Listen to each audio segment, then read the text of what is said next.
Óscar Saldarriaga, Humberto Quiseno, Hernando Bayona y quien les habla, José Darío Herrera. Estamos complacidos de tener a estos dos par de expertos, invitados, amigos, colegas de ya hace mucho rato, conocedores tal vez como ninguno en el país de la historia de la educación en Colombia. La idea es conversar un ratico sobre esos hitos, esos momentos, digamos, claves de la historia de nuestra educación, sobre todo para nuestros estudiantes que sin ser expertos en historia o incluso sin tener como carrera principal la educación, quieren conocer y quieren aproximarse a los temas educativos. Entonces la idea es como darles un contexto a todos estos estudiantes y que puedan, digamos, ubicar muchas temáticas y problemáticas sobre las cuales seguramente después se profundizará a partir de una mirada, digamos, histórica, contextual, panorámica de lo que ha sido la educación en Colombia. El profesor Óscar Saldarriaga es profesor de la Universidad Javeriana, historiador. El profesor Humberto Quiseno es profesor de la Universidad del Valle, filósofo, si no estoy mal, Humberto. Sí, sí. Ambos, el profesor Humberto y el profesor Óscar, miembros del grupo de investigación de historia de la práctica pedagógica, y todos hemos coincidido en que este conversatorio sea un mensaje también para quien hoy se encuentra en delicado estado de salud, el profesor Abel Rodríguez, uno de los hitos tal vez más importantes recientes de nuestra educación en el país. Entonces, vaya para él pues nuestro abrazo de solidaridad y que esta conversación sea un homenaje también a toda su trayectoria y a todo su trabajo. La mecánica es muy sencilla, lo más informal, digamos, que podamos, pero vamos a tener dos intervenciones iniciales. Va a comenzar el profesor Óscar, luego el profesor Humberto, y ahí seguiremos una conversación animada también por el profesor Hernando, y al final pues estableceremos algún tipo de conclusiones de esta conversación. Bienvenidos, Óscar, Humberto. Hernando y yo les agradecemos mucho que hayan aceptado esta invitación en nombre de la Universidad de los Andes. Nos parece genial que este material luego quede a disposición de mucha gente porque sabemos y reconocemos también de la experticia de ustedes y de la dedicación para el estudio de nuestra educación. Así que sin más preámbulos, le doy la palabra entonces a Óscar. Bienvenidos. Muchas gracias. Vale. Gracias, José Darío. Gracias, Hernando. Saludos a Humberto. Y pues en primer lugar, agradezco la invitación. Me uno a este mensaje de fuerza y solidaridad hacia Abel Rodríguez. Y bueno, entonces me encontré este título por aquí, Educación Democrática. La historia de la educación termina siendo un cuento de nunca acabar, porque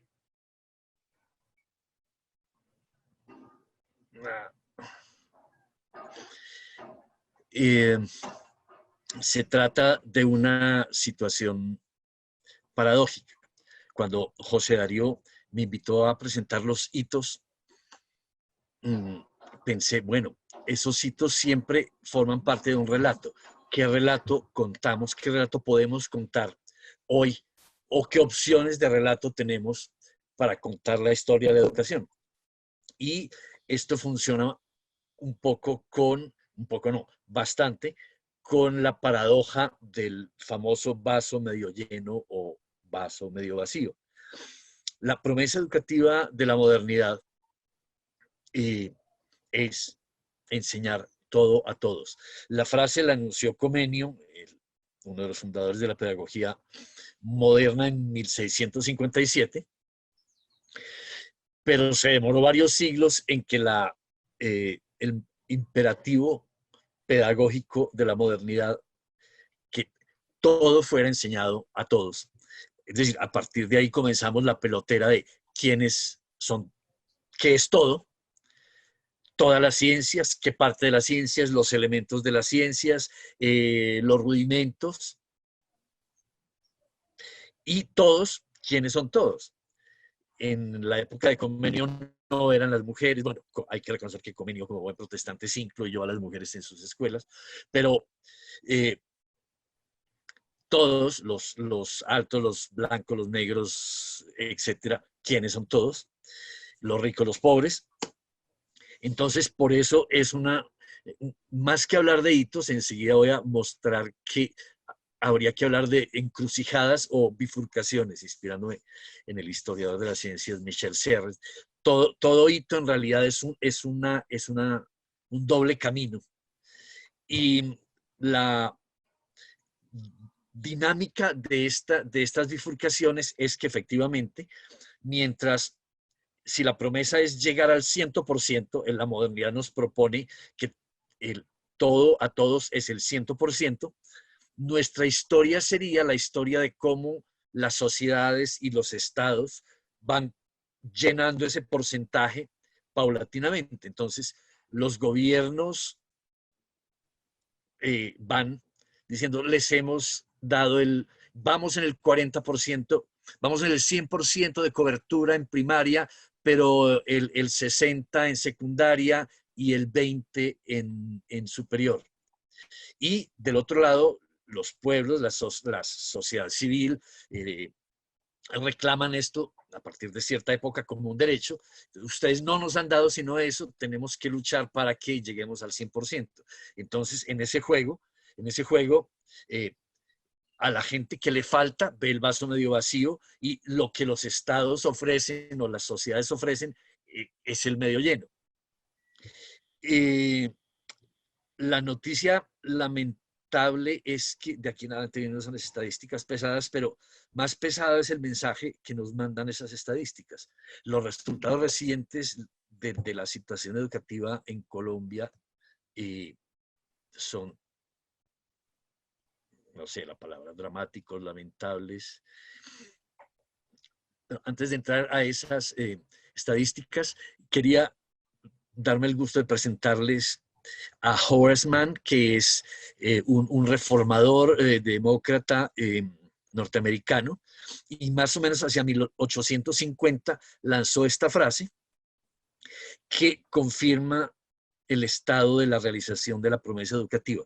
En 1850, él, digamos, lanza la idea de que si no logramos con los recursos de que hoy podemos disponer, que el 80 o el 90 o el 95% de todos los niños puedan hacerse sobrios, trabajadores, honrados, patriotas, filantrópicos y puros, entonces, y voy a subrayar esto, los que gobiernan la sociedad, los que hacen las leyes y los que dirigen la opinión pública serán responsables, criminalmente responsables, por la diferencia entre lo que hubiéramos podido obtener y lo que hayamos obtenido.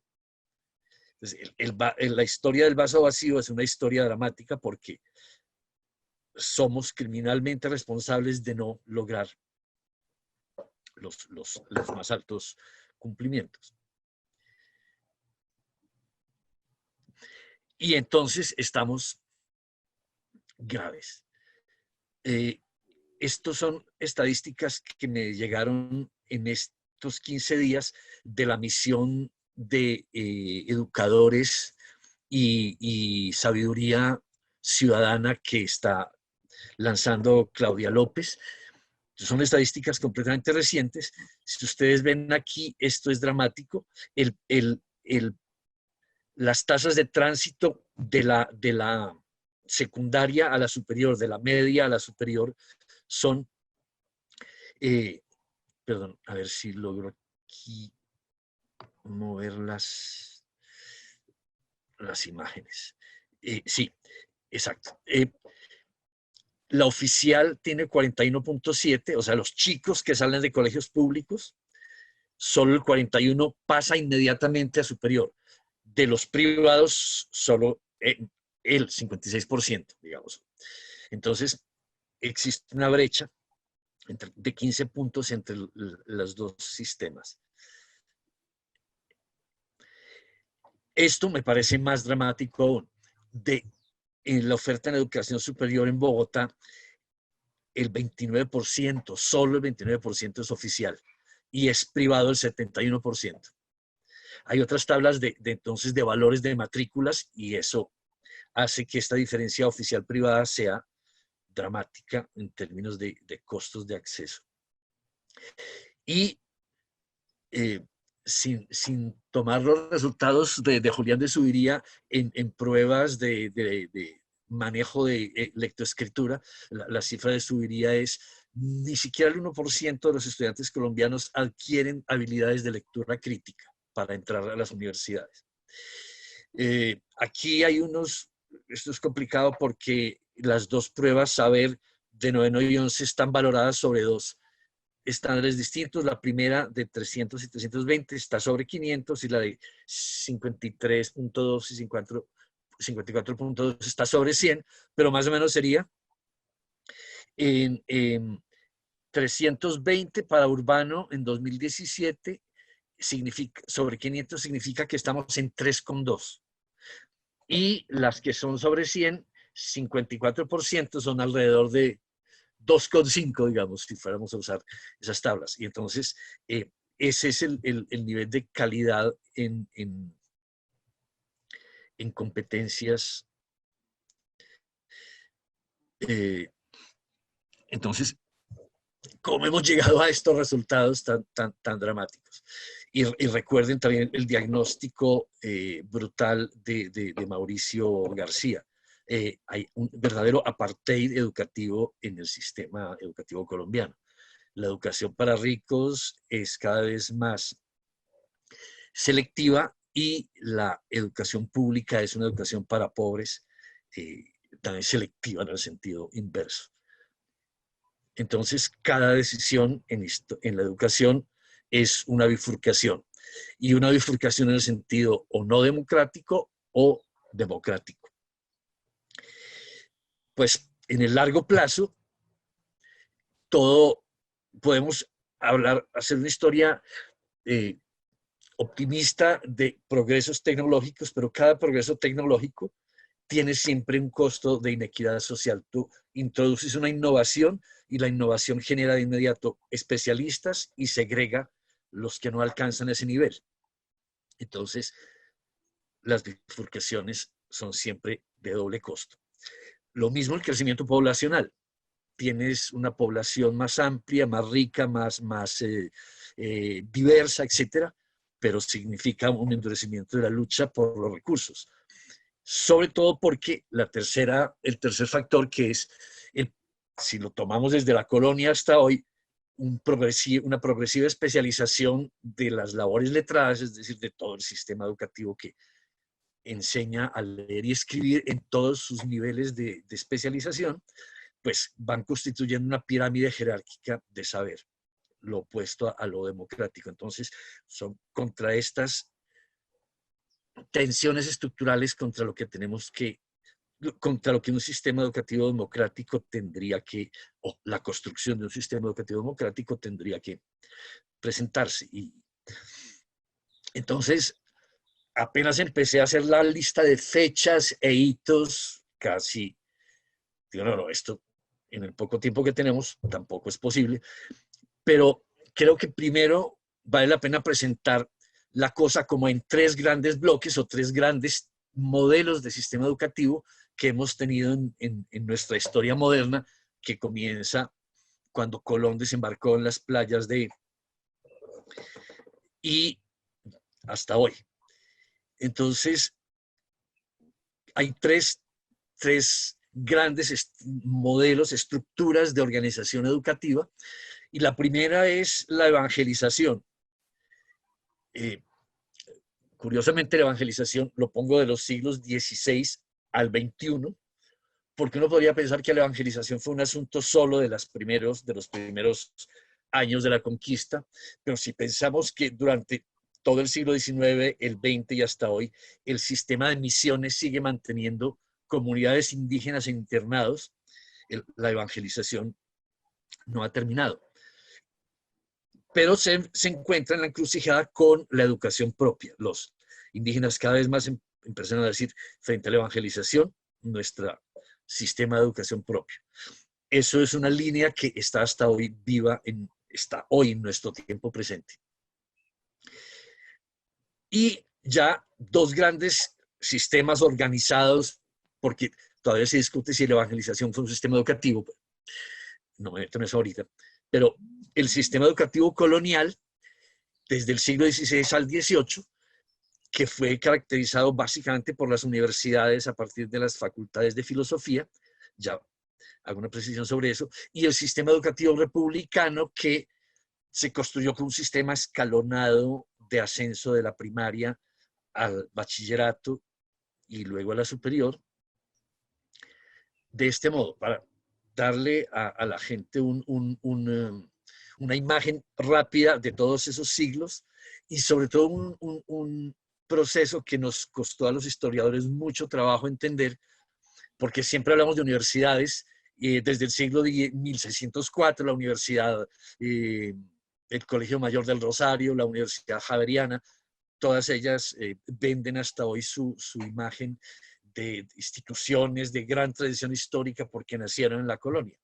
Bueno, todos esos, digamos, blasones institucionales, nos tocó desmontarlos para entender que la lógica real de las universidades coloniales es muy distinta a la de nuestro sistema republicano. Renan Silva fue el primero que dijo, no nos confundamos con el término. La palabra dice lo mismo, pero el funcionamiento, la estructura, el sentido eran completamente distintos. Y los podemos representar en estas dos gráficas. El sistema colonial universitario o educativo colonial tiene la característica, yo me inventé una palabra que es horrible, universitocéntrico, porque lo que en realidad fundaban primero las autoridades españolas eran universidades, y las escuelas de primeras letras estaban pegadas a las universidades como un apéndice, y la universidad misma tenía la Facultad de Filosofía y Letras o facultades menores, y luego las facultades mayores, Teología, Derecho Canónico y Medicina en menor grado. Con la peculiaridad colombiana o neogranadina de que en realidad nosotros nunca tuvimos universidades públicas, porque todos estos eran colegios mayores de órdenes religiosas privadas, y solo, ahorita lo vemos en la cronología, para terminar, hasta solo desde 1767, con la expulsión de los jesuitas, se tomó el San Bartolomé como lugar para crear una universidad pública, la primera universidad real, digamos. Entonces, para terminar, la característica muy, muy breve de la universidad colonial: un niño entraba a estudiar las primeras letras, pero ya esta escuela era parte de la universidad, y por eso se hablaba de que un niño de 8 años estudiando primeras letras era ya universitario en el sistema colonial. La otra gran característica, por eso tiene sus círculos cerrados, es que era un sistema cerrado, era un sistema que no pretendía enseñar todo a todos, era solamente para los elegidos por sangre. Bueno, Renan Silva ha mostrado que quienes entraban a las universidades no eran los más ricos, las universidades eran la oportunidad para los hijos de segundones de los españoles que no tenían acceso a la herencia de los hijos mayores, y entonces les quedaba el destino de las letras como segunda carrera de vida.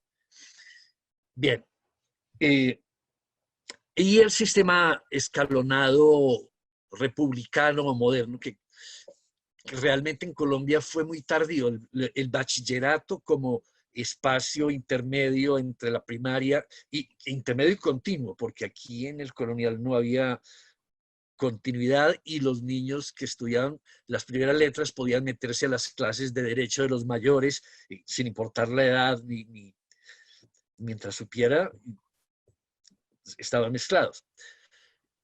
Aquí se produce este escalonamiento, y el bachillerato se desprende de la Facultad de Filosofía y Letras antigua, y el gran problema de la modernidad, han dicho todos los historiadores de la secundaria, es hasta dónde ese modelo colonial de la Facultad de Filosofía y Letras se reprodujo en pequeño en el bachillerato, generando la idea de que solo hay una salida legítima del bachillerato, que es ser doctor universitario.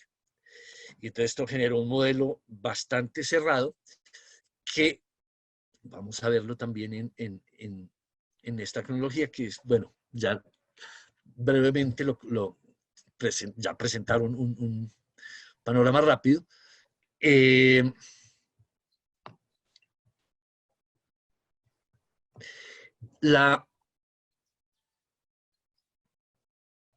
Está hablando del bachillerato escalonado, es muy tardío en Colombia, 1892, y ese sería el corte, digamos, de iniciación de todo nuestro sistema educativo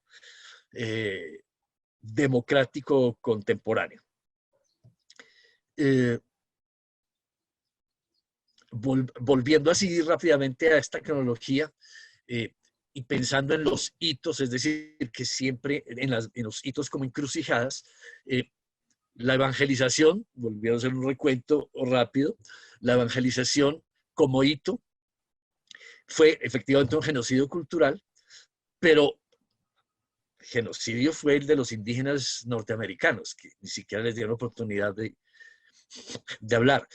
Nuestro genocidio cultural hecho por los cristianos católicos permitió la conservación de las comunidades y, por lo tanto, una memoria étnica que no tenemos, que otros países no tuvieron, ¿sí? Ni en Argentina ni en Estados Unidos se mantuvieron las culturas indígenas. Nuestro sistema de evangelización fue esa doble alternativa. Ya hablé entonces luego de los colegios mayores, la llegada de la imprenta, que también fue tardía en la Nueva Granada, y el hecho de que la expulsión de los jesuitas fue el inicio de un sistema de universidad pública. Hay un texto muy bello luego, de fines del 18, comienzos del 19, 1801, de Francisco José de Caldas, que es como el primer gran manifiesto de la educación, del mandato moderno, que habla de que las escuelas deben ser para todos, de que los maestros deben ser verdaderos filósofos que amen a la infancia, que la escuela debe ser igualitaria. Luego, Santander crea unos colegios en 3 grandes ciudades, Bogotá, Ibagué y Cartagena, que todavía, Tunja, perdón, Cartagena y Tunja, me faltó, que fueron como modelos de la educación republicana.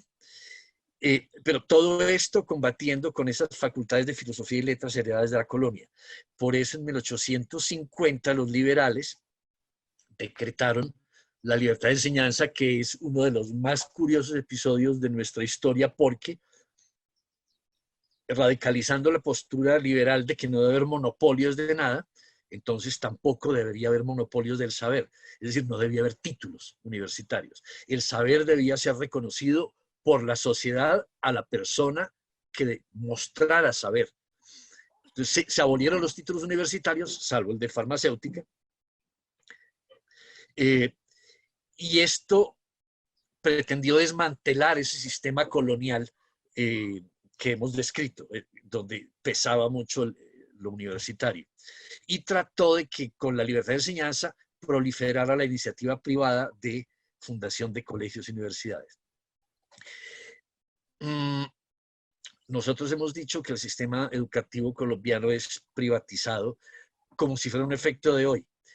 Yo creo que el efecto viene de la permanencia del sistema de Facultad de Filosofía y Letras colonial y del fracaso de esta época, de esta reforma, perdón, de la libertad de enseñanza, donde al pretender que hubiese una proliferación de colegios privados que modernizara la educación, se fortaleció esa ambigüedad entre qué es lo oficial público y qué es lo privado. Si a esto le sumamos la lucha bipartidista, cuando un partido triunfaba, expulsaba de los puestos públicos al enemigo, y los que salían expulsados, uno de los buenos refugios que tenían eran la educación privada, porque ahí mantenían sus recursos y al mismo tiempo formaban a sus hijos en su tradición política. Y cuando el partido opuesto triunfaba, entonces la situación se invertía, pero eso significaba que el sistema privado de educación era siempre la balanza de un Estado en guerra, un Estado desmoronándose todo el tiempo. Entonces, esta estructura frágil es la que se mantiene desde finales del siglo XIX a pesar de los dos grandes intentos de los radicales liberales, la fundación de la Universidad Nacional en 1867 y la primera gran reforma instruccionista que lanza realmente la gran consigna de educación pública, obligatoria, gratuita y laica. Eso generó una guerra civil de parte de los conservadores, que no dio al traste directamente con la reforma instruccionista y los maestros pestalozzianos traídos de Alemania para enseñar la pedagogía objetiva.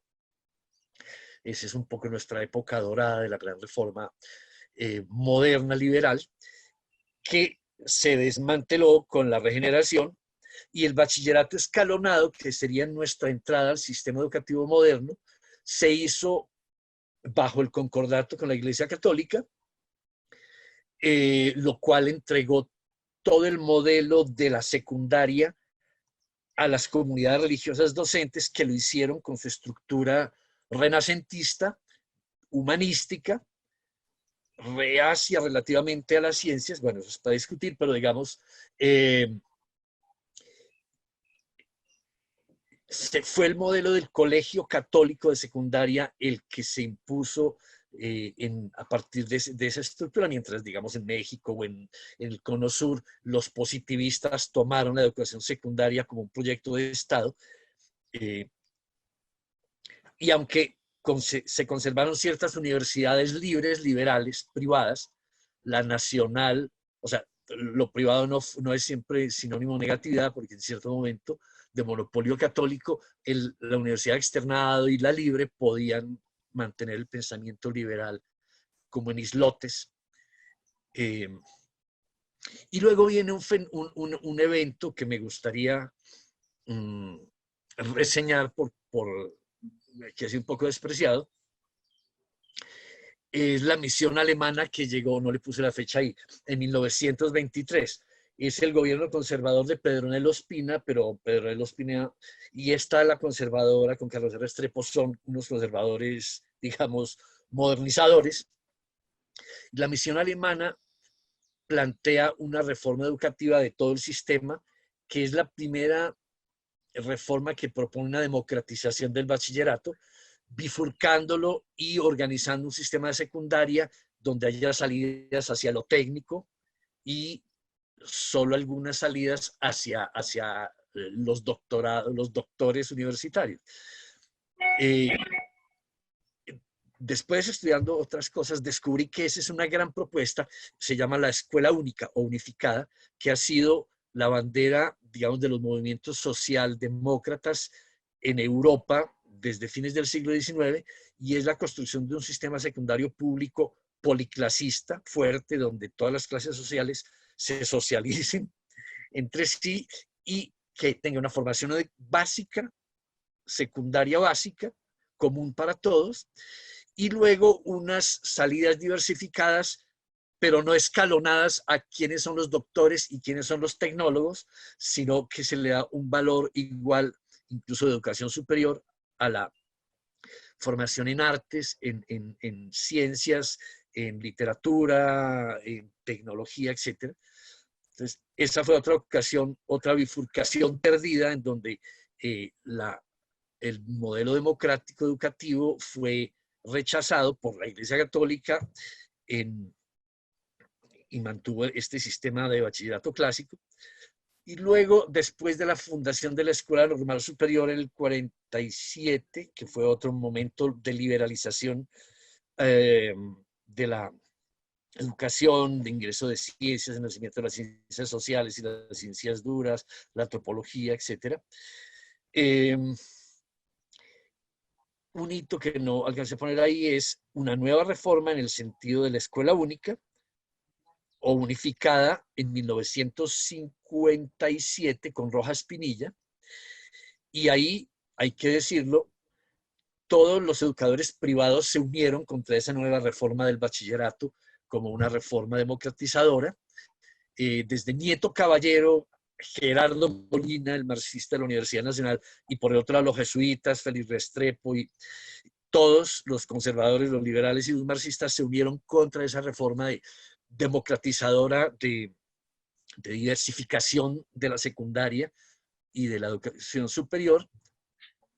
Y bueno, de ahí para acá estamos en manos de lo privado y de la financiación por créditos, la fundación visionaria en términos de negocio del ICETEX, eh, por el doctor Betancourt, Gabriel Betancourt, que más o menos determina el régimen actual pues, de financiamiento de los estudios superiores. Bueno, me alargué, pero creo que logré dar un panorama de la situación seguramente sesgado, sometido a discusión, etcétera. Ahí se los propongo. Gracias. A ti, Oscar, muchas gracias. Humberto. Eh, bueno, muchas gracias por la invitación a mis amigos queridos, José, Nando, a mi gran amigo Oscar, pues que nos ha iluminado en todas estas visiones históricas tan importantes para nosotros que no somos historiadores y que han sido muy importantes. Siempre pienso en él siempre pienso en Oscar cuando me tocan este tipo de reflexiones. Bueno, coincido mucho con Oscar en un punto que me parece central y quizás ese sea el gran debate que hoy, o conversación que podemos hacer al final. Y ese, el fracaso de la educación pública en Colombia. O sea, como dijo Oscar, la modernidad se caracteriza por esa expresión de ecumenio, de enseñar todo a todos, que nada más ni nada menos que fundar la educación pública en Europa. Y lo que muestra entonces todo el desarrollo de la historia es el no construir la educación pública. Y lo que hoy vemos en la pandemia, que no solo es el confinamiento, es un fenómeno mucho más global, es la destrucción, el acabamiento, no destrucción, de la educación pública, la salud pública y la salud pública. Y otro que no nos puede olvidar, la escritura pública. Yo le llamaría así, escritura pública, que es la escritura alfabética, que también se acaba. O sea, el libro se acaba. Entonces, si uno hace, yo he pensado, si hago el recuento desde ahora, de cómo se acaba esos tres sistemas, el sistema de salud, el sistema de educación y el sistema de escritura, pues la historia que uno puede contar desde la colonia hasta ahora es en esa perspectiva. Pero para contarla hay dos cuentos. Hay un cuento que es el cuento positivo o de la positivización, o lo que Oscar llamaría el cuento de la empiricidad, el cuento que va y muestra qué se construyó en Colombia. Y hay un cuento crítico que es el que voy a decir al final de mi exposición, que es un cuento muy importante, que es hito también. Quizás no creó, pero nos alertó sobre todas las posibilidades que había en Colombia de la educación. Entonces, en la línea empírica, pues sin meterme en el campo ese de la colonia que es tan, no es difícil, hoy lo mostró Osa que no es tan difícil, y Renan lo había dicho también, pero dijéramos que yo no me metería allí, sino yo empezaría por una fundación inicial que me parece central en Colombia, que es la escuela mutua. O sea, tal vez la primera escuela, o sea, una escuela que tiene su repercusión en la actualidad, es la Escuela Mutua de Lancaster, que se crea en 1821 y que Bolívar ayudó en esa creación y con muy buenas intenciones, seguro no sabía a fondo qué era la escuela, y crearon la Escuela Mutua. Ese es un primer hito fundamental, esa escuela, pero un hito empírico. Luego viene, esa escuela mutua dura 50 años, puede ser 50 años, menos de 50 años, porque todavía en el 48 Triana, José María Triana está escribiendo manuales para la escuela mutua.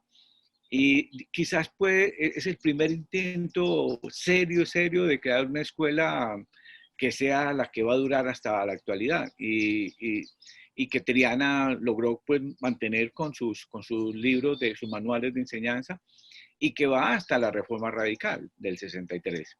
En la Reforma Radical, yo creo que todo el mundo lo sabe, se intentaba desmontar esa escuela, que es una escuela que era católica por un lado, que era disciplinaria por el otro, era una escuela, pero que una escuela que cumplía con una de las cosas fundamentales, enseñar a escribir.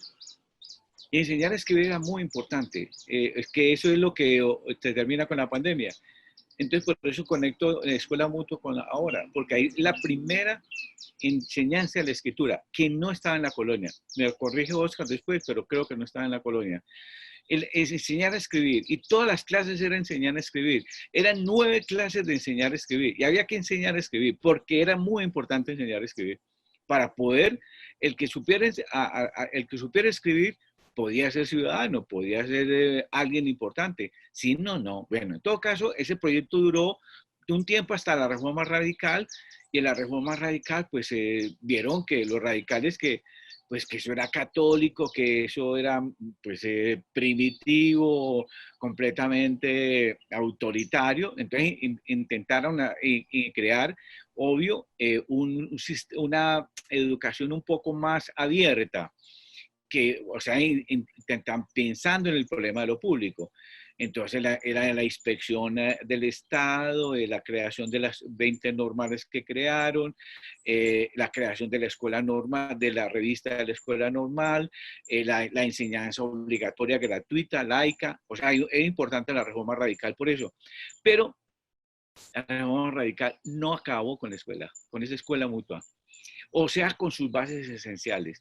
Para mí la base esencial de la escuela mutua que se crea y que fue el primer gran esbozo y muy serio y muy empíricamente serio, fue la enseñanza de la escritura y la lectura, por supuesto, mucho más la escritura, pero también una escuela de formación de la conducta. Lo que llamaría Foucault y muchos que pensaron, el mismo Pestalozzi lo llama así, la escuela de la educación de la carne, contra una escuela del espíritu. Esa no es escuela del espíritu, esa es educación de la carne, educar a carne. Va a ser muy importante ese concepto, que sería bueno pues, ir pillándolo, porque la carne no es el cuerpo. El cuerpo es mucho más simbólico, el cuerpo es mucho más cultural. En cambio, la carne no es el cuerpo. Entonces, la escuela multi de educación de la carne. Y la reforma radical no cambió la educación de la carne. A mi modo de ver, no la cambió, aunque tuvo un efecto muy importante hacia afuera. Luego, la reforma radical, un hito importante también, a mi modo de ver, es la creación, obviamente, por la reforma radical de la Escuela de la Universidad Nacional.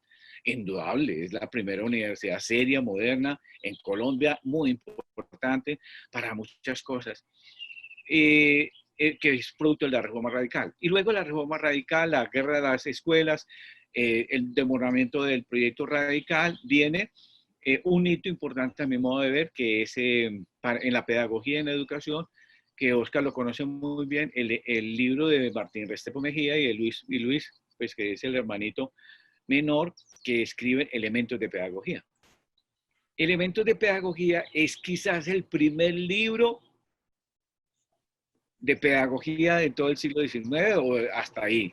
Porque entonces no había libros, se llama pedagogía, que aparece la palabra pedagogía, que aparezca en la dimensión de un libro, toda esta cosa. Entonces, ese libro es muy importante, pero muy importante, hay que leerlo muy bien. Oscar lo ha leído muy bien y nos enseñó a leerlos a todos.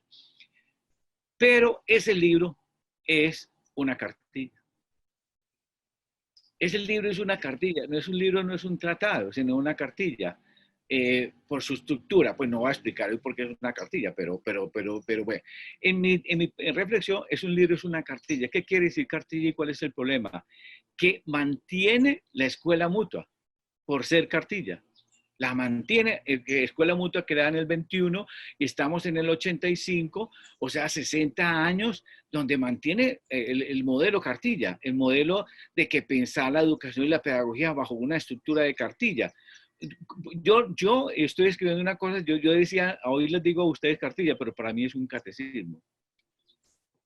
Es un catecismo, por su estructura, por la forma como enuncia, por la forma como dice las cosas, por la definición. O sea, un catecismo, para que sin problema la podemos ubicar en un libro medieval. Pero modernamente, después de la escuela mutua, es catecismo, la estructura del catecismo. Bien, la estructura del catecismo es que en Colombia se escribe en 1885 un catecismo de pedagogía que es para todas las escuelas normales, que Oscar lo mostró que fue publicado en una región muy amplia, Colombia, Ecuador, etcétera, etcétera, con grandes publicaciones que todavía para los primeros años del 20 todavía sigue vigente. Eso quiere decir mucho. Quiere decir una cosa contundente de que la escuela mutua se mantiene, etcétera, etcétera. Pero luego del catecismo de los hermanos Restrepo Mejía, viene la comunidad lasallista y por la Constitución del 86 le dan la dirección de la Escuela Normal Central de Bogotá. Y la Escuela Normal Central de Bogotá, pues mantiene el modelo lasallista de la guía de las escuelas cristianas. Como ustedes saben, las escuelas cristianas se orientan por un libro que se llama La Guía.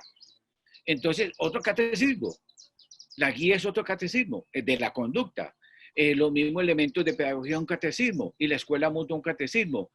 En la escuela mutua se preocupaba de la escritura, pero esto es preocupado de la lectura y de la carne.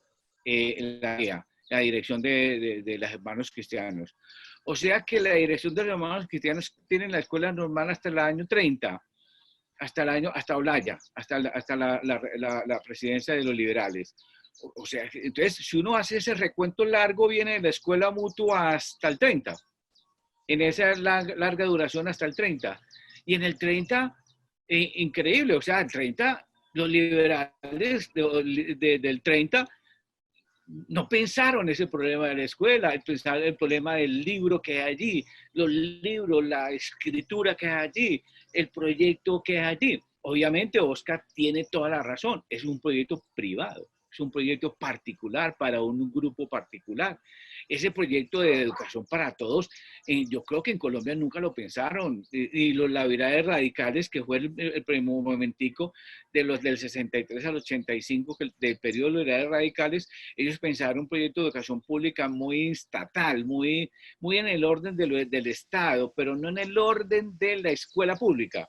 No en el orden de la pedagogía pública, en el orden, no fue ese orden de los ideales radicales, fue otro, aunque hay que verles su importancia. O sea que estamos en 1930 sin educación pública, con una escuela católica privada muy particular. Y en 1930, hasta el 30, había, obviamente sabemos que en el 14 se creó el Gimnasio Moderno de Bogotá. El Gimnasio Moderno de Bogotá fue muy importante por Nieto Caballero, pero ese gimnasio moderno no fue público, fue una institución privada como una escuela europea en Bogotá. No tiene grandes efectos, mi modo de ver, en lo público. Pero luego viene y se crea la Facultad de Educación en el 32-33 y la Escuela Normal Superior, como dice Oscar, en el 36, 35-36. Entonces, obviamente, el hito más importante son esas dos creaciones después del 30, hasta que llega el 30 y salen los hermanos cristianos de la normal. Hasta ahí, luego vienen dos hitos muy importantes. Esa es la Facultad de Educación y la Escuela Normal Superior, que es un proyecto también de esfuerzo de educación pública. Muy serio el esfuerzo de educación pública de la Facultad de Educación y de la Escuela Normal Superior, que en lo que yo estoy contando es un efecto contra una idea de que la escuela es simplemente una escuela de lectura y escritura, mucho más que una escuela de lectura y escritura, como lo mantiene la guía de las escuelas cristianas. Entonces, ellos tienen un proyecto en la Facultad de Educación de pensar más el hombre colombiano. Y hay mucho en el contexto de ese hombre, la cultura colombiana, y en la Escuela Normal Superior mantienen la idea y aparecen ya la enseñanza de la ciencia y otro tipo de cosas que le dan como una robustez al proyecto de intentar construir la educación pública. Otra cosa que es muy importante allí, entonces, la discusión con la instrucción pública. Volveré sobre esto más adelante, pero bueno, esos son los sitios que a mi modo de ver son definitivos, importantes luego de detallarse, pues que ahora no lo podemos hacer por el corto tiempo. Pero viene, eso es lo que yo diría, y que es lo positivo, las empiricidades que se construyen en Colombia. Pero viene el momento crítico, que yo digo que es el gran momento, el fundamental, el que no podemos olvidar para entender todo este asunto, que es ese momento crítico que yo, o sea, un cuento empírico y un cuento crítico. El cuento crítico empieza en 1967 con la publicación de 100 años de soledad. 100 años de soledad se publica en 1967, pero hagan la cuenta, en 1963 se publica la obra de Nieto Caballero. Entre 1960 y 1965 se publica la obra de Fernando González. También se aparece en toda la importancia del periodismo como formación en la obra de García Márquez y de algunos otros escritores. Aparece a finales de los 70, 70 y pico, la obra de Gonzalo Arango. El nadaísmo va a ser muy importante. O sea, aparece las primeras publicaciones de la obra de Botero, de Obregón, de la pintura, aparecen, o sea, hay entre el año 63, 65 hasta el año 80, digamos esos 15 años, hay una cultura muy educativa, muy importante en Colombia. Hay que mencionar también allí, hacia los 70, la obra de Stanislao Zuleta, la obra de Rubén Sierra, bueno, un montón de grandes intelectuales en Colombia que estuvieron allí y que no se puede decir que no tengan que ver con la educación y con la pedagogía, me parece que es central. Pero quiero apoyarme solamente en el puntico de García Márquez. García Márquez escribe 100 años de soledad. ¿Qué es 100 años de soledad? 100 años de soledad, si recuerdan, la última página de 100 años de soledad es cuando el último Aureliano Buendía lee los manuscritos de Melquiades. Entonces, el último Aureliano lo está leyendo los manuscritos y como es el último de la estirpe de 100 años que aprendió a leer. Nadie en Macondo aprendió a leer. Nadie sabía leer.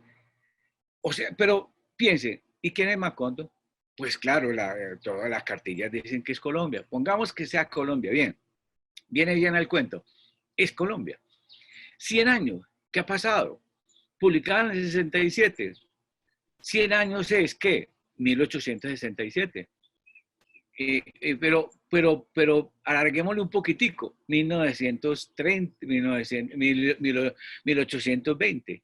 O sea, siglo XIX. 100 años es el siglo XIX. ¿Cuándo termina el siglo XIX para García? En 1967. O sea, el siglo XIX dura hasta el 1967. ¿Y por qué dura hasta 1967? Porque nadie aprendía a leer y escribir. ¿Cómo que no? Pues si la escuela mutua enseñó a leer y escribir, claro, enseñó a leer y escribir. Y la guía de las escuelas cristianas enseñó a leer, claro que enseñó a leer. Y la facultad de educación enseñó a leer y escribir, pues claro que enseñó. La escuela normal también. Sí, todos enseñaban a leer y escribir, pero la forma como leían y escribían era interna a la escuela. No era externa a la escuela. Cuando uno lee, hoy, mis estudiantes de doctorado leen como si estuvieran en el siglo XIX. Es decir, las palabras que leen es como interior al libro. Es como si uno estuviera en la escuela cuando uno lee interior al libro. Yo le digo, ¿por qué no lee en el exterior? Porque la palabra que tú estás leyendo no te refiere al exterior, porque no sales del libro. No, nadie sale del libro. ¿Quién nos enseñó a no salir del libro? La escuela mutua.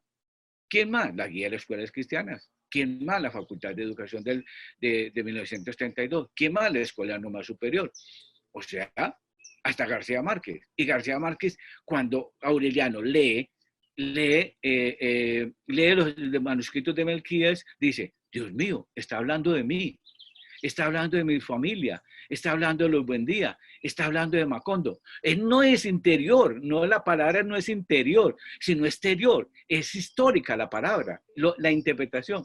Entonces, con García Márquez, con la publicación en el 67, todo el mundo entendió, Dios mío, leer es leer el exterior, leer ese es interpretar.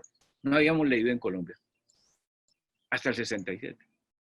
Entonces, pero coinciden que Zuleta dice lo mismo. Yo era alumno de Zuleta y decía de Zuleta, aprendamos a leer, leer el mundo, leer la sociedad. Y lo mismo, Obregón pinta unas gordas, pinta unas pinturas de la violencia, de todo lo que está pasando, y era el mundo, no es un cuadrito. Lo mismo hace Botero, Botero el mundo, las gordas son el mundo. La carne de Botero es distinta, es el cuerpo, no la carne. Bueno, y muchas cosas. Todo ese periodo, y no se olvide que el periodo del 60 es la música de los 60, los virus, el rock and roll, la minifalda, todo el amor libre, eso es muy hermoso. No vivimos mucho esa sociedad, pero esa es la gran sociedad colombiana, la de 1965 hasta el año 80, coronada por una cosa extraordinaria que llama el movimiento pedagógico. El movimiento pedagógico no hizo sino recoger todo eso, esas lecturas, esa cosa tan hermosa, esa explosión cultural, ese gran rechazo a toda la sociedad anterior, a toda esa sociedad de la soledad, como lo decía García Márquez, la soledad es la soledad de la que viene de la escuela mutua hasta 1967. Todo ese siglo grande, esa soledad tan horrible de no haber aprendido a escribir, que es la misma soledad de los Buendía en Macondo. Porque los metían en Macondo, no pudieron salir de Macondo. El Aureliano, el viejo, buscaba el mar y no lo encontraba. El otro quería, no salieron de Macondo, no podían salir, estaban encerrados. ¿Por qué? Por la lectura. Pero no habían aprendido a leer. Dios mío, no aprendieron a leer. Yo digo claramente, en Colombia no se aprendió a leer hasta 1967, que García Márquez lo puso, ahí mostró, hasta el Zuleta, hasta Rubén Sierra, hasta Fernando González, hasta los nadaístas, hasta todo lo que pasó tan hermoso en ese periodo, tan hermoso, y ahí surgió el movimiento pedagógico, en el movimiento pedagógico que fueron, ¿y por qué el movimiento pedagógico? Fueron las luchas sindicales, las luchas de los estudiantes, las luchas del magisterio, las luchas de los campesinos, las luchas de los indígenas, es el movimiento pedagógico. El movimiento pedagógico no unos maestros por allá, no. El movimiento pedagógico es las grandes luchas sociales que nacen en el 70, 71, 72, desde ahí. O sea, coincide exactamente las grandes luchas con 1967, la publicación de 100 años de soledad, coincide y termina precisamente con el movimiento pedagógico que es de los 80 y toda la década de los 80. O sea que el gran hito de crítica es 65 a 75, 80, póngale 15, 20 años, no es más. Ese gran momento fundamental en Colombia, que es el momento de donde todos vimos la luz. Todos vimos la luz. ¿Y qué se vio? No había educación pública. ¿Y por qué no hay educación pública? Porque no hemos aprendido a leer y escribir. ¿Y qué más? Pues no había salud pública. No había salud, es una miseria lo que era la salud. ¿Y qué había? Pues no había escritura, no había libros. Ahí fue donde empezaron a publicarse los libros, empezaron a pensarse los libros, y el libro, Dios mío, el libro. El libro era muy importante, y entonces el periodismo lo demostró. Eso no puede pasar desapercibido, que la base donde se creó García Márquez y muchos escritores fue el periodismo, porque el periodismo era una cultura escrita muy importante. Y toda esa gran cultura creó entonces lo que yo llamo una interpretación, la cultura de la interpretación. O sea, por fin interpretamos el pasado, por fin lo interpretamos. ¿Y qué dijo el movimiento pedagógico donde estaba el grupo de la práctica pedagógica? Exacto, estábamos todos allí. ¿Qué dijimos? Y preguntamos, ¿y qué es la enseñanza? Pues la enseñanza, esta escuela, lo que hay en la escuela es una enseñanza, por Dios. ¿Cómo así que no es una enseñanza? ¿Y qué es pedagogía? Pues pedagogía no es lo que nos decían que era pedagogía, no es pedagogía. ¿Y qué era educación? Tampoco entendimos que no había educación pública, instrucción pública, maestro público, no había. Hasta el 60, hasta el 80, no había. Dios mío, toda la historia de Colombia es un maestro público. No, es que no es maestro público, no me puede decir que es maestro público lo que se haya creado. No, señor, eso no es maestro público. Maestro público es el que sabe leer, el que sabe escribir, el que sabe investigar, el que es un maestro orgánico con la sociedad, el que le interesa todo. Es un maestro investigador, es un maestro culto que sabe artes, es el maestro público. ¿Y qué es escuela pública? La de todos. Como dijo Oscar, la de todos, para todos, es la escuela pública. Y no había. Vimos alrededor que no había nada. Y la escritura no era que leer y escribir. No sabemos, todavía les digo, no sabemos. Mis estudiantes todavía luchamos qué leer y escribir, que me lo enseñó, pues está aislado. Está aislado un tipo que no escribió. Es una cosa muy bella. Estanislao no escribió, nunca escribió durante 40 años 30 años de vida pública, pero enseñaba a escribir. Él no escribió y enseñaba a escribir, porque tenía una forma de leer que era una escritura. Esa es muy bella. La imagen de un hombre que enseñó en Colombia a escribir por medio de saber leer, eso es muy bello, muy bello. Es como arte, como magia. Yo lo llamo espíritu. Educación espiritual, esa, que hay algunos grandes escritores. Entonces, bueno, todo eso lo termino diciendo, ese movimiento pedagógico, toda esa gran cultura se acabó a partir de la Constitución del 91, no por la Constitución del 91, que me parece muy importante la Constitución del 91, y sino porque la Constitución del 91 alertó a la clase política y a la clase de gobierno y al poder, alentó que si seguían por la Constitución del 91, la cosa iba mal. Hicieron una gran reforma, como dicen todos.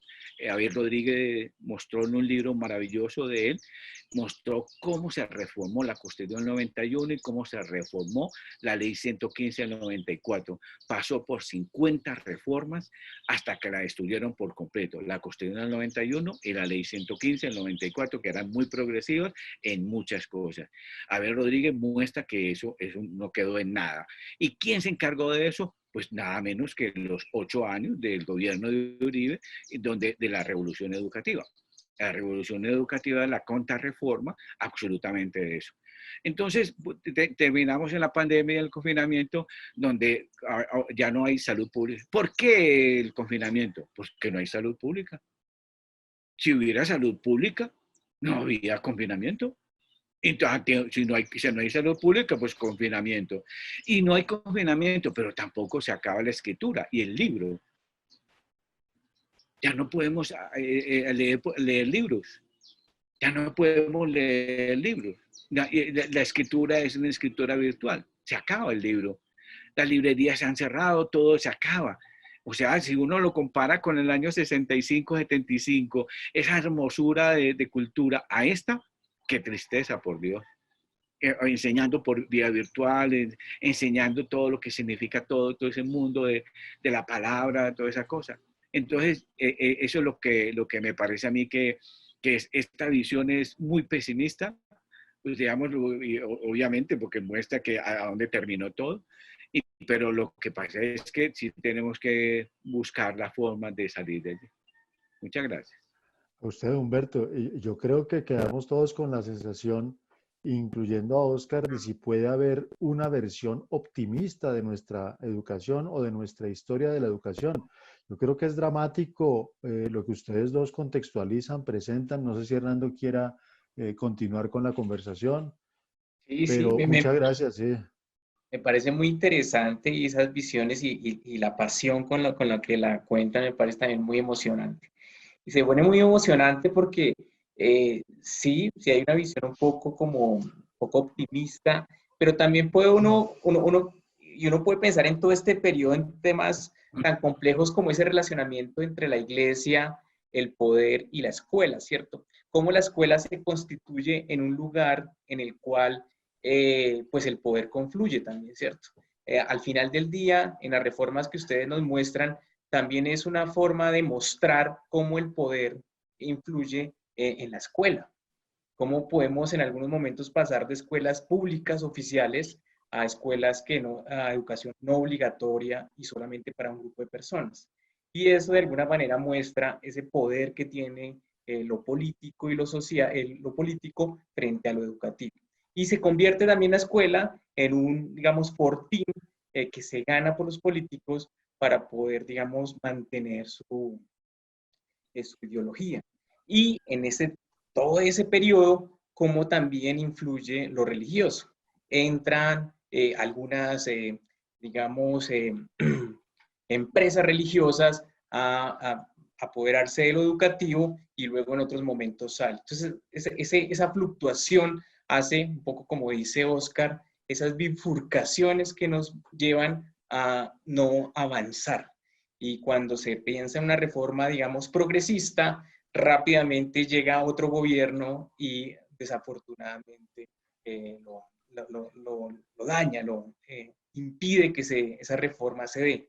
Y eso me parece muy interesante y me gusta mucho la lectura que hace Humberto sobre que todo esto nos damos cuenta en los 60 que se comienza realmente a entender la educación en Colombia y se comienza a abrir, digamos, la visión de las personas en términos de que la lectura, la escritura, nos da otra visión de mundo. Eso me parece muy interesante. Y eso, digamos, quisiera un poco, ya después de este panorama, un poco hacer énfasis en esta última parte desde 1958 hacia acá, porque además eso que dice Humberto coincide con muchas cosas que pasan en el país, ¿cierto? Entonces, en esta época, pues se crea el ICETEX, se crea el ICFES, se crean los INEM y comienza entonces también a darse una lectura diferente de lo que entendemos por lo educativo.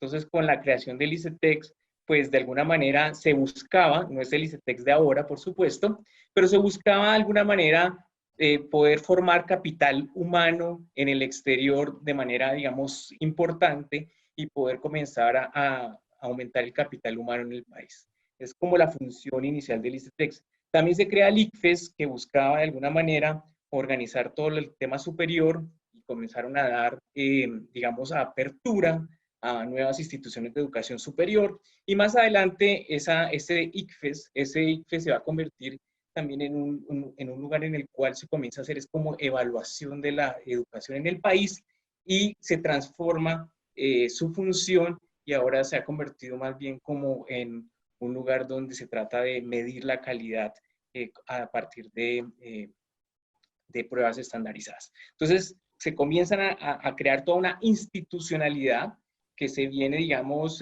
madurando en los 100 años anteriores y para el año 60, 50 y pico, esa maduración permite comenzar a crear toda esta institucionalidad. También, pues, digamos, se crea, digamos, aumenta la cobertura de manera importante de estudiantes el media. Por ejemplo, en 1958 teníamos 1.5 millones de estudiantes y ya para el 74 tenemos 5 millones de estudiantes. Y ya para este año también, para el 74, tenemos 38.000 escuelas y 200.000 profesores. Es decir, digamos, hay un impulso importante derivado un poco también de estas, de alguna manera, presiones internacionales de tratar de que las personas comiencen a tener un mayor capital humano y a crear un poco más de una educación un poco más amplia. Y eso se vuelve interesante porque al final del día, ya para los años 80, pues se comienza también el crecimiento no solamente de la educación primaria y secundaria, sino que las universidades comienzan a crecer de manera importante. Y pues la media también. Yo sé que Oscar ha venido trabajando en temas de la media y ahorita de pronto nos puede contar un poquito cómo la ve y eso que ha venido estudiando de otros países sobre las formas en que la media se está, digamos, constituyendo. Y aquí se trata un poco de implementar en los años 80 y en los años 70 y 80, pues un aumento de la educación diversificada con la creación un poco de esto de los CINEM. Y pues los CINEM me parece a mí también una política interesante en la medida que comienza a entenderse la educación media con otro tipo de carácter, ¿cierto? Yo soy un convencido que en Colombia no hay educación media. En Colombia realmente la educación media es una extensión de la secundaria, pero no hay realmente una educación media. Una educación en la cual las personas puedan explorar su vocación, puedan tomar materias de diferentes, digamos, disciplinas. Eso no existe en Colombia.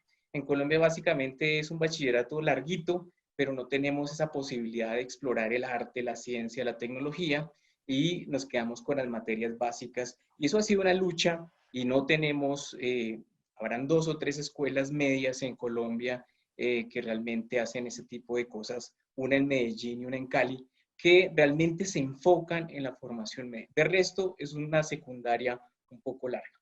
Pero pues los INEN entran, digamos, a jugar un papel importante.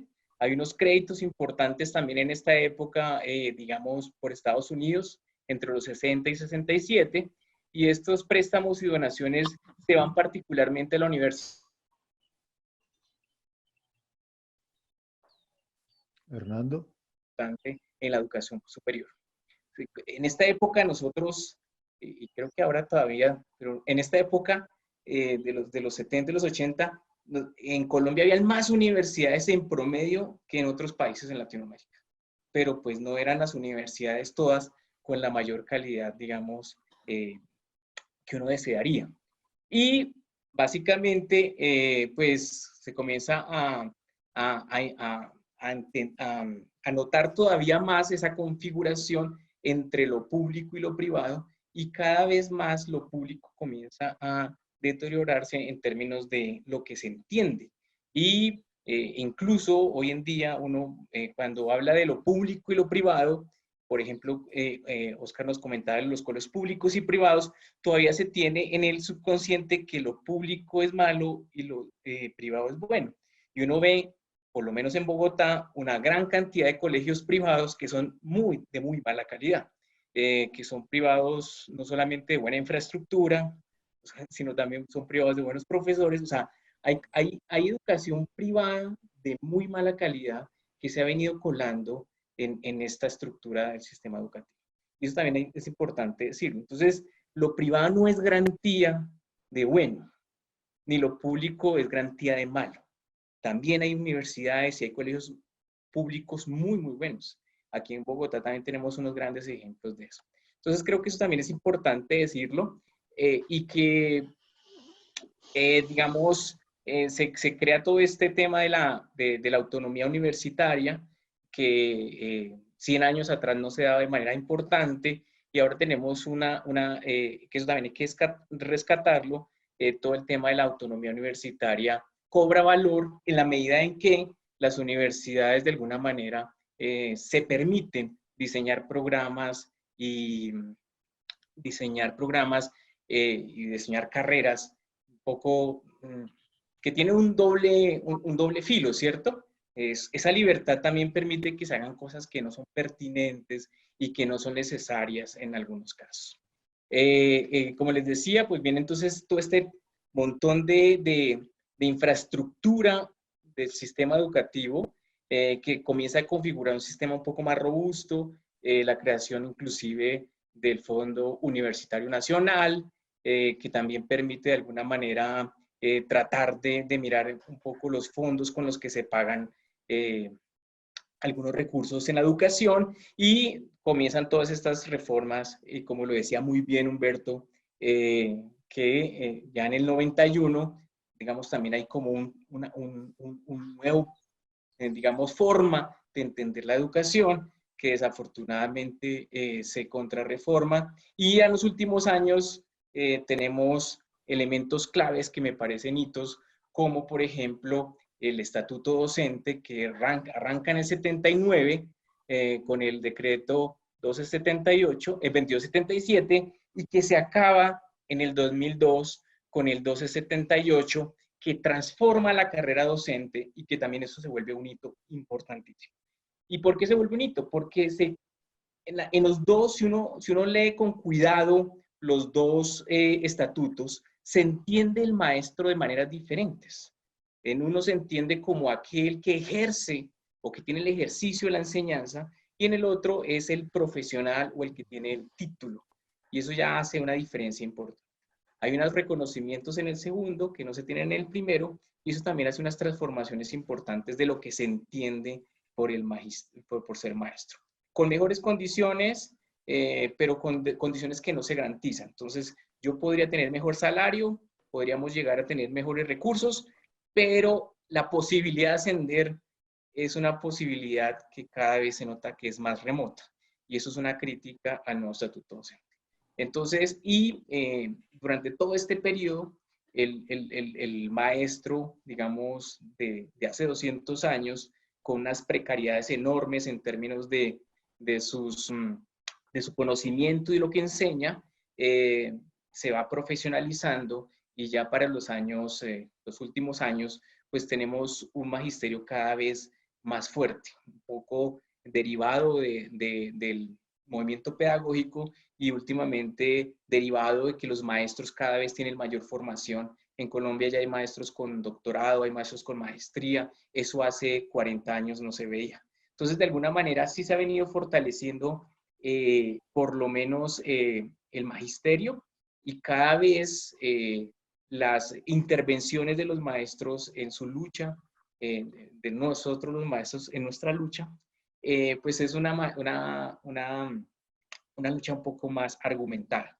y eso me parece potente. La construcción del maestro intelectual y ahora del maestro investigador comienza también a generar una relevancia importante. En esta pandemia uno ve la cantidad de conferencias y la cantidad de charlas donde los maestros comienzan a entregar su saber, y se da uno cuenta que hay una evolución enorme desde hace 240 años hasta nuestros días sobre de pasar del oficio de la enseñanza a la profesión del maestro. Eso también me parece potente rescatarlo, un poco en esa visión, no, tratando de poner una visión no tan pesimista a esto. Yo sí creo que estamos mejor que hace 200 años, pero que todavía nos falta. Y pensando un poco en un punto que pone Oscar, que tenemos que pensarnos en el derecho a la educación. O sea, yo también soy un convencido de que ya no tenemos que hablar de calidad, cobertura, sino del derecho, la materialización del derecho a la educación. Creo que es otro punto clave y diferencial que no teníamos hace 200 años.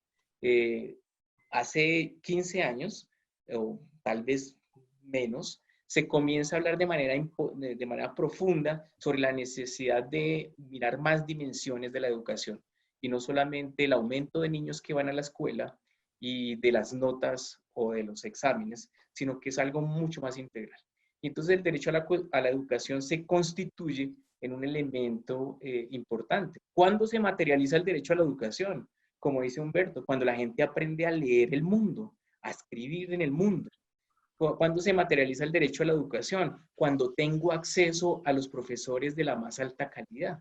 ¿Cuándo se materializa el derecho a la educación? Cuando tengo un ambiente en el cual puedo compartir con personas de estrato 1, 2, 3, 4 y 5, porque todos hacemos parte de este mundo. Entonces, el derecho a la educación es un complejo, digamos, un constructo más complejo, que requiere muchas más variables y muestra lo difícil que es materializarlo, pero si nosotros solo nos quedamos con las dimensiones básicas, pues realmente no estamos. Entonces, creo que ese último tramo de nuestra historia en la educación, creo que nos va, digamos, consolidando algunos elementos claves, y creo que, pues yo espero que tengamos un mejor futuro, y que ojalá pues esto se comience a mejorar. Yo sí soy convencido de que los maestros cada vez más son más conscientes, y a mí me encanta eso que dice Humberto sobre el maestro público, que es el maestro intelectual, que es el maestro que está en la comunidad.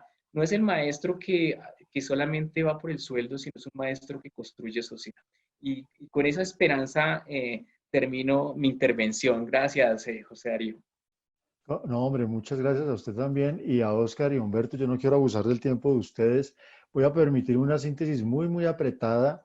Yo creo que la figura del apartheid que ha citado Oscar es clarísima en la historia de nuestra educación desde hace más de 200 años, una educación muy elitista, digamos, para una poca, muy poco segmento de la población, y una educación más bien de muy baja calidad, en donde ni siquiera se trabaja lo fundamental, como dice Humberto, y eso, digamos, se mantiene hasta el día de hoy. Digamos, uno nota dos tipos de educación claramente diferenciadas: una educación que siempre va con lo mínimo, una educación que se contenta, digamos, con lo mínimo, una educación que se trabaja fundamentalmente como para mantener algún nivel de alfabetización básico y mínimo, y otra educación que tiene que ver con aquel que la puede pagar, o en el caso de la educación pública, con aquel que la puede merecer, que casi siempre es un segmento muy pequeño de la población, excluyendo a grandes cantidades de personas de lo que llama Hernando y de lo que llamamos todos el derecho a la educación. Esa es una primera conclusión que yo saco, que atraviesa como toda nuestra historia. La otra es la figura del maestro.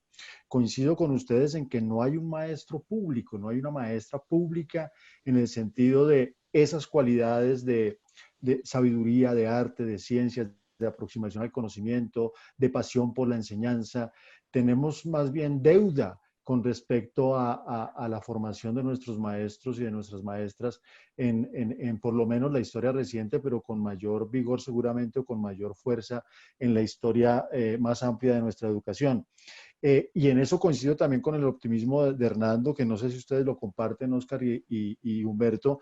Yo creo que esto en gran medida se la juega hoy día lo que podríamos llamar un nuevo movimiento pedagógico, o la herencia, el legado del movimiento pedagógico, que, como ya lo explicó Humberto, pues viene siendo esta capacidad de crítica, esta capacidad de darnos cuenta que esta enseñanza no es enseñanza, que esta escuela que tenemos no es escuela, que esta educación que tenemos no es educación, y es un movimiento que, aunque viene un periodo, coincido con Humberto también, de contrarreformas muy perjudiciales para la educación, de todas maneras, me parece que lo que sembró el movimiento pedagógico, lo que señaló el movimiento pedagógico, no es completamente absorbido por las contrarreformas. Por el contrario, me parece que hoy día asistimos a la emergencia, tal vez ya de uno solo, sino de varios movimientos pedagógicos, en donde el tema del maestro y de la educación pública siguen siendo fundamentales, muy importantes. Y la última conclusión, en la misma idea de Humberto,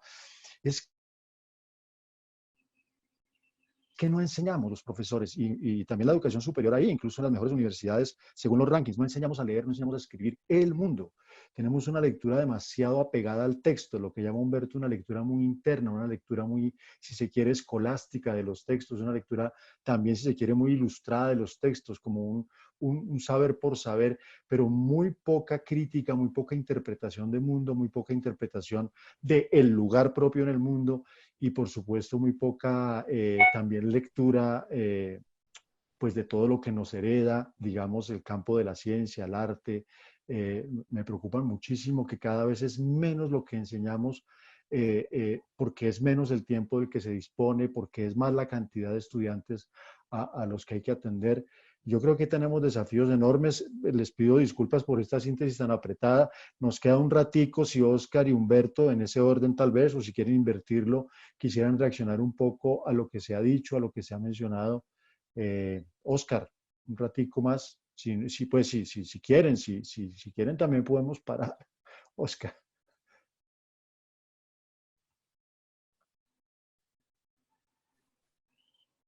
el micrófono, Oscar. Gracias. Bueno, una educación, cerrar un poquito. Yo, pues, creo que con lo que Darío acaba de decir, queda muy claro que la gran palabra para todo esto que hemos dicho es deuda. Y por eso no soy tan optimista como Hernando. O sea, digamos, si hay una esperanza, ¿cuál es la esperanza que tenemos de pagar esta deuda gigante que es nuestro sistema educativo? Quisiera hablar sobre el maestro. Bueno, primero me emocionó mucho la lectura de Humberto, que esa es una lectura esperanzadora, no en el sentido de que sepamos que esto se vaya a arreglar, sino que es esperanzadora en el sentido de para dónde hay que buscar.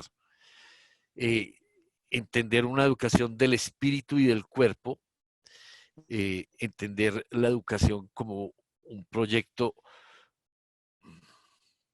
más vital que la capacitación de gente, que la alfabetización de gente en distintos niveles, porque el asunto que plantea Humberto se extiende hermosamente, pues, y peligrosamente, digamos, a los niveles superiores. El que uno sea un doctor y menos en educación, garantiza que sepa leer en este sentido potente, y más bien, si en un sentido académico. Entonces, quería reflexionar un poco sobre esa encrucijada fuerte en este momento en la formación de maestros. Aquí corro el riesgo de decir cosas injustas, porque no conozco la Facultad de Educación de los Andes, pero digamos, el modelo de las facultades de educación, que era el modelo de 80% de enseñanza en la disciplina, en una de las disciplinas, y 20% de pedagogía, de maneras bastante disímiles y dispersas, es un modelo que está haciendo agua bueno, mi tesis es que el movimiento, el grupo de historia de la práctica pedagógica, el planteamiento de Olga Lucía Zuluaga, que era una licenciada en educación, nació justo en ese agujero al darse cuenta de la crisis de las facultades de educación. Un maestro que se forma 80% en una disciplina y le enseñan a pretender ser cultor de esa disciplina, y un 20% de pedagogías más o menos anómicas, salvo en algunas materias donde hay ciertas tradiciones de didáctica específica. Digamos, en Colombia, en el lenguaje y en las matemáticas hay tradiciones específicas, fuertes, aunque lamentablemente no difundidas, no ampliamente difundidas. En el lenguaje, pienso en Fabio Jurado y todo este grupo que lleva años trabajando con maestros públicos en las lecturas, y o Vasco y los de la formación matemática, que también tienen didácticas específicas. Y al mismo tiempo pienso en la gran anomia y desastre en el que está la enseñanza de las ciencias sociales hoy. No se ha constituido como saber escolar, como un campo claro para la escuela. Entonces, eso es un efecto de esta crisis del modelo de las facultades de educación de los años 40 y 50. Entonces, pensar otro tipo de facultad de educación pasaría por cambiar esta relación entre esta relación como dramática entre un 80% de contenidos de una disciplina y 20% de una pedagogía que no tiene clases sobre cultura escolar, sobre la vida de la escuela. La gran angustia de un maestro cuando sale de una licenciatura es que se da cuenta que lo que le enseñan en la universidad no tiene nada que ver con cómo funciona la escuela cotidianamente. Y entonces, ese modelo es el que habría que pensar en replantear. Y por supuesto con una noción de lectura muy potente, que no sea la de las gramáticas, la reproducción hecha bonsai de las ciencias, sino con la construcción de unos saberes de lectura y escritura muy potentes, de lectura, escritura y oralidad muy potentes, porque esa es la otra discusión. Al lado de la belleza como constituye Humberto la noción de escritura, al mismo tiempo rescata la oralidad de Zuleta, y por ahí derecho la tercera pata de la cultura pedagógica, que apenas ahora estamos descubriendo que es también un gran porcentaje oral. La gran potencia de la pedagogía en terreno de los maestros, en la cotidianidad, es porque es oral y porque resuelve las cosas en la oralidad, y pasar al escrito es matarla, como decían los medievales. Es que escribir es morir un poco. Y ellos no sabían, y nos mataron toda la cultura occidental, pero pretendiendo mantener la palabra, ¿no? Entonces, esta otra cosa de una nueva consideración de la oralidad en la formación de los maestros sería también una semilla de esperanza en ese sentido. Bueno, hay mucho que decir ahí, pero vale, gracias. Oscar, muchas gracias. Humberto, para ir cerrando. Gracias, Oscar. Humberto. Bueno, completamente de acuerdo con Oscar. Insistiría en un puntico que me parece central después de los acontecimientos de la pandemia y todo lo que está pasando, lo que yo un poco aprendí, una intuición que tengo, me parece importante para conversar sobre este proyecto, la situación que vivimos.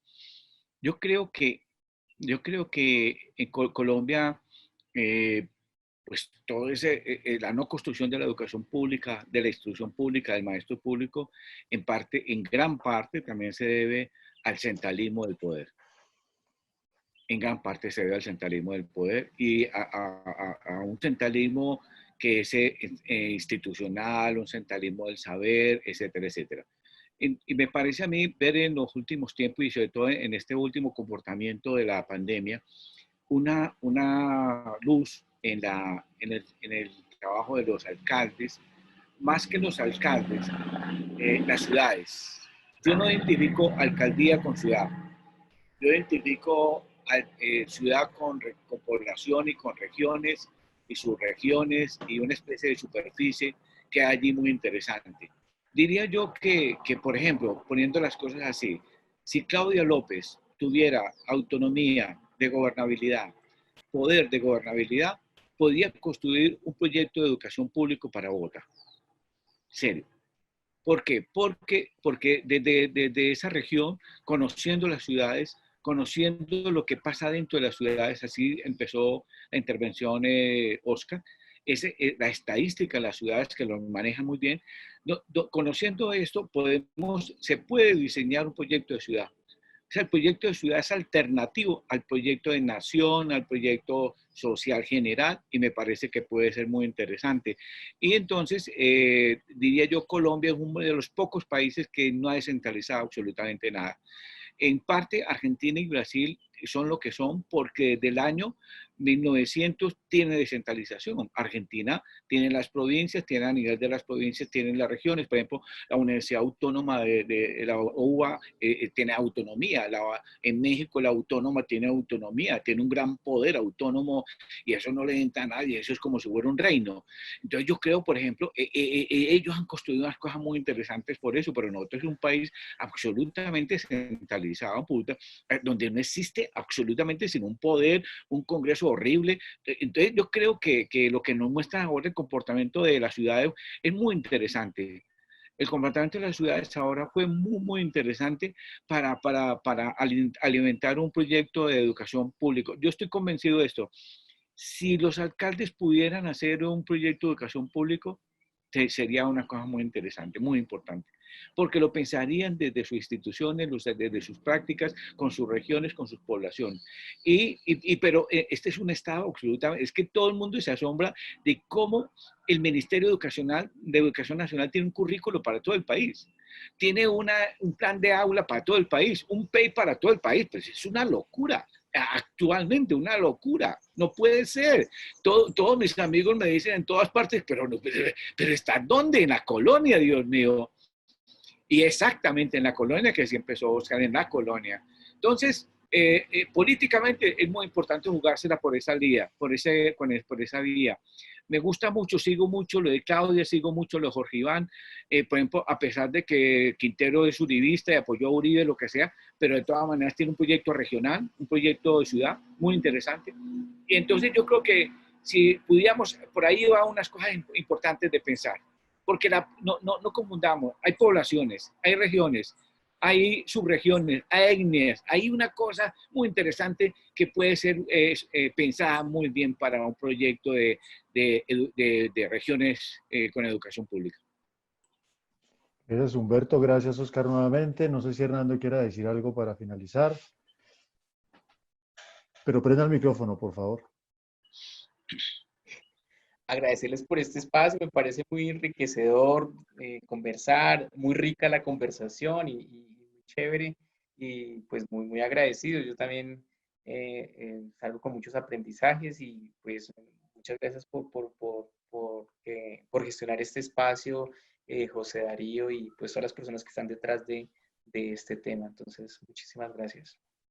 Bueno, la idea fundamentalmente es que nuestros estudiantes que seguramente van a ver esto y otras personas se animen a pagar esa deuda de la que habla Óscar, a sumarse a toda la cantidad de gente, a los movimientos ciudadanos, como habló Humberto, también a los profesores, profesoras que hoy se forman como investigadores, a quienes nos dedicamos a la enseñanza en los distintos niveles, a pagar esa deuda enorme que tenemos con nuestro país. Muchas gracias nuevamente y fue un placer, un enorme gusto conversar con ustedes, escucharlos, tenerlos acá y bueno, nos veremos en otra oportunidad. Bueno, un abrazo. Hasta luego a todos. Humberto, gracias. Chao, Óscar, chao. gracias. Muy amables.